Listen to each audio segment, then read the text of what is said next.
Sure. I'm Nakia from Where's the Buzz. Hi, how are Hi, you? I'm so good. How are you? I'm doing great. Congratulations on the show and your character who's kind of new to the realm. She seems pretty badass and I enjoy her. So what was it about the role that made you want to take it on? Oh my God, so many different, I mean, Tony Gilroy, obviously, and the fact that it was, the prequel to Rogue One, which is my favorite Star Wars movie. And then, the more I got into the role, I was like, wow, this is such a strong woman that has so many complexities within her. Her strength truly is selfless and she's vulnerable, but you also don't want to mess with her. And it was like, this is a woman. This is a real woman. And that was really, really interesting to me. And I just had the best time playing her and creating her. And I'm lucky that Tony wrote just such a good sort of arc for her and wrote her so well balanced and complex. Yeah, I'm a fan of the character. That's why I wanted to ask you that because I'm like, she seems really cool. Oh, I thank can't you. wait for other people to watch it. So speaking of Star Wars, were you always a big fan of Star Wars or a fan? And if you were, did you have a moment where you tried not to fan out on set? Because I can only imagine what it was Oh, like being on set. that was hard. I mean, everything was like you couldn't look anywhere.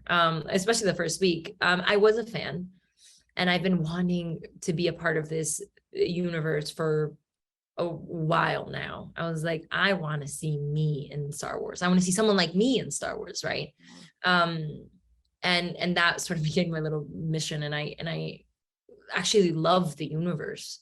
So when I got the part, I was freaking out. And then obviously you kind of have to switch something in your brain, and you're like, all right, it's time to get to work. Yeah. And then, and then I got to set, and it was a whole city. They actually built an entire city, and Ferrix existed, and it was multiple blocks. And I remember walking on and just being mind blown, and it was giddy, and like the 13-14-year-old girl in me was having a heart attack, and the actress in me was like, girl, keep it together.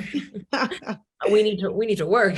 Listen, well, watching it for me, watching it on screen, I was like, this looks amazing. Like the set looks real, everything looked real, and it's pretty different from a lot of the other Star Wars movies It and was real. shows. That's the thing. It existed. It was real. I spend more time in Ferrix than I did in my own apartment. Wow.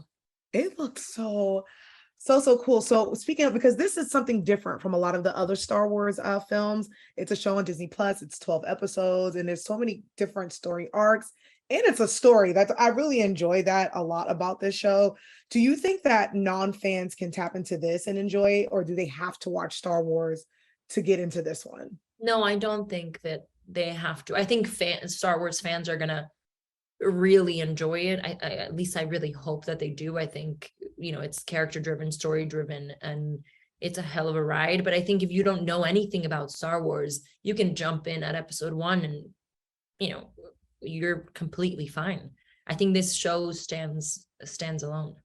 Yeah, speaking of the Star Wars fans, they're very passionate. I I think know. any type of fan from anything, they're really passionate.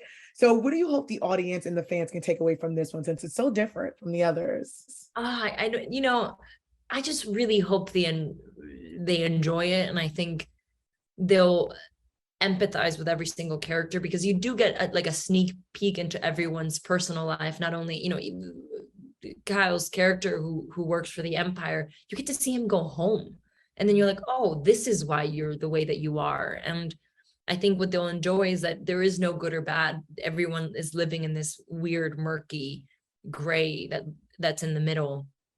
And it's a really exciting ride, but it's about people. It's about what people are going through in that specific moment in history in the galaxy. And, they're at a cusp of a revolution. What does that mean?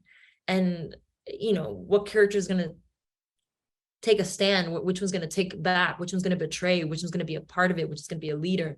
And all of that is interesting, because I feel like our world is kind of becoming this weird shift, and we're kind of feeling like that even as a society, right?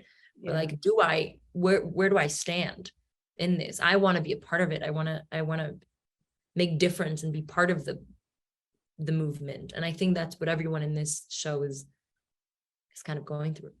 Well, because this is the prequel before the movie, 5 years before the movie, did you ever have a moment where you're asking, like, so where does Bix end up? Where does she go? Is she in the future? Did you have that moment, or do you know where she may end up? Tony Gilroy does things different. Not only did he do this super iconic, different show that is so unlike any other Star Wars I've seen, he also does things different behind cameras. When I signed on, he told me exactly what was happening with my character before it was written. And I know Star Wars it's so secretive, and there's a reason to it. Star Wars is truly trying to protect the experience of every fan, and I respect that. And trust me, the only reason I hold secrets is because I'm protecting the experience of a fan. But he told me everything. He's like, knowledge is power, and I want you to have the power, and I want you to know exactly where you're going. And that's pretty cool. People don't do that anymore.